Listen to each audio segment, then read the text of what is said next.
dimulai di sebuah pabrik tua yang telah terbengkalai selama puluhan tahun di pinggir kota kecil. Pabrik ini dulu berdiri megah. Disinilah ratusan pekerja menghabiskan hidup mereka, berjuang untuk sesuap nasi. Namun suatu hari sebuah tragedi terjadi, dan pabrik ini tutup mendadak, meninggalkan rahasia kelam yang tersembunyi di dalamnya. Tidak ada yang tahu pasti apa yang terjadi di malam itu. Hanya desas-desus yang beredar tentang seorang pekerja wanita yang tak pernah pulang. Sebagian bilang dia melarikan diri, sebagian lagi mengatakan dia meninggal. Tapi ada yang percaya rohnya masih gentayangan di sini. Seorang pemilik pabrik baru, Budi, bersama beberapa pekerjanya tiba di pabrik. Mereka mulai menyiapkan area untuk dibersihkan dan diaktifkan kembali. Namun, dia tak tahu apa yang menunggunya di sini. Ketika mereka mulai bekerja, sesuatu yang lama terkubur mulai bangkit, mencari keadilan atas nasib tragis yang pernah terjadi. Saat para pekerja membersihkan lantai dan menggeser mesin-mesin berat, salah seorang pekerja, Iwan, merasa ada yang aneh. Dia mendengar suara perempuan menangis dari lorong pabrik yang gelap. Tapi pabrik ini kosong. Hanya ada mereka yang bekerja. Atau setidaknya, itulah yang mereka kira. Iwan berjalan ke arah lorong yang gelap, mencoba mencari asal suara. Semakin dia mendekat, suara tangisan itu berubah menjadi tawa, pelan yang menyeramkan. Ketika dia sampai di ujung lorong, dia melihat bayangan seorang wanita berdiri membelakanginya dengan rambut panjang dan pakaian compang-camping. Di depannya, sosok itu berdiri kaku. Rambutnya panjang menutupi wajahnya, pakaiannya robek dan penuh darah. Ada yang salah, sangat salah. Iwan merasa kakinya membeku, tak mampu bergerak. Wanita itu perlahan berbalik, memperlihatkan wajah pucatnya.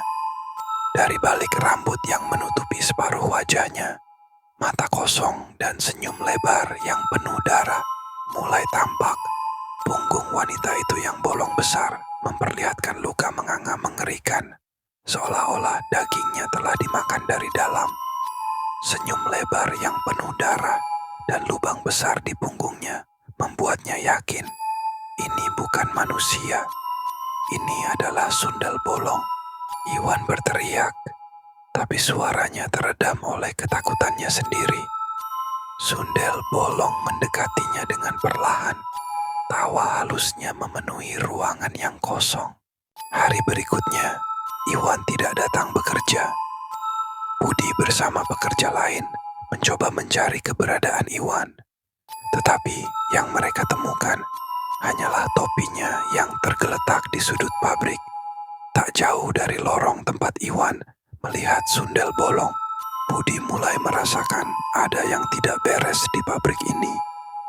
Malam itu saat dia sendirian di ruang kantor, lampu tiba-tiba padam dan suara langkah kaki halus terdengar dari luar pintu kantornya. Budi dengan rasa takut membuka pintu dan melihat ke lorong yang gelap.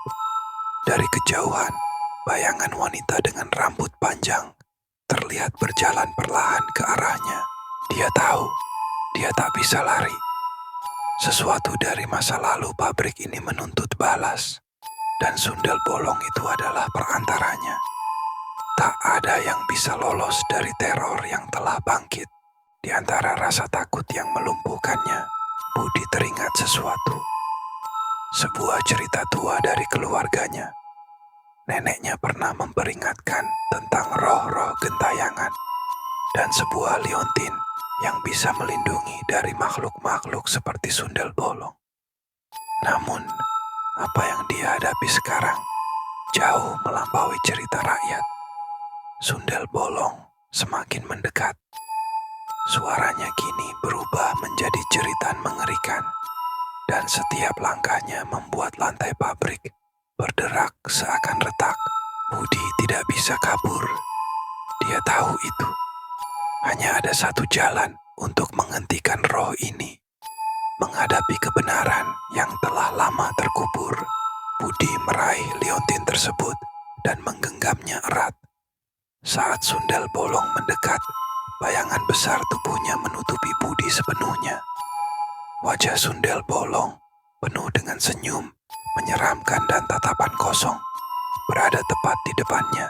Dan di momen itulah, Budi merasakan kekuatan dari liontin yang berdenyut di telapak tangannya. Bukan hanya untuk melindunginya, tapi untuk mengungkap rahasia besar di balik kematian wanita ini. Masa lalu, wanita yang menjadi sundel bolong adalah seorang pekerja pabrik yang dulu dikhianati. Dia dibunuh oleh para atasan setelah diperkosa dan dianiaya. Kemudian tubuhnya disembunyikan di bagian terdalam pabrik, tak pernah ditemukan. Kematian tragisnya yang dipenuhi rasa dendam yang mendalam membuat arwahnya tetap terjebak di pabrik ini, mencari keadilan yang tak pernah datang. Dia bukan hanya arwah penasaran, dia korban dari kejahatan yang tak termaafkan. Budi dengan penuh keberanian mengangkat liontin itu dan mengarahkannya ke sundel bolong. Kilatan cahaya kuning hangat terpancar dari liontin, menerangi seluruh lorong pabrik. Cahaya tersebut mengenai sundel bolong, dan seketika wajahnya berubah dari penuh dendam menjadi kepedihan dan rasa putus asa. Roh wanita itu tidak lagi berteriak, dia menangis. Cahaya dari liontin bukan untuk mengusirnya, tapi untuk membebaskannya dari belenggu kutukan. Sosoknya yang menyeramkan perlahan memudar menjadi wanita biasa dengan air mata yang menetes di pipinya. Dia menatap Budi dengan penuh haru, seolah meminta maaf atas teror yang dia sebarkan. Dia hanya ingin keadilan, dan kini arwahnya bisa beristirahat dengan tenang. Sundel bolong berubah menjadi kabut putih lembut yang perlahan-lahan memudar. Pabrik yang tadinya gelap kini mulai dipenuhi cahaya lembut dari bulan di luar, menandakan berakhirnya kutukan yang telah menghantui tempat itu selama puluhan tahun. Bangunan yang tadinya tampak menyeramkan kini terlihat lebih tenang, meskipun masih tampak tua dan terabaikan.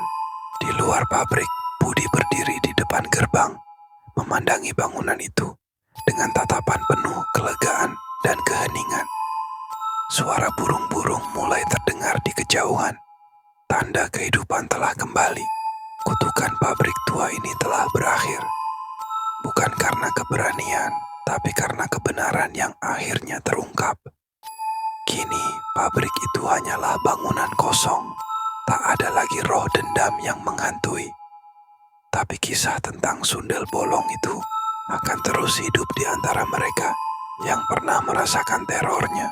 Saat Budi melangkah, liontin yang menggantung di lehernya memantulkan cahaya matahari pagi, menandakan bahwa terkadang arwah yang paling menakutkan hanyalah jiwa-jiwa yang mencari keadilan. Dan kadang mereka hanya butuh didengar. Ikuti terus kisah-kisah misteri lainnya di channel ini. Dan jangan lupa like, komen, dan subscribe. Karena misteri selalu menunggu di setiap sudut. Terima kasih.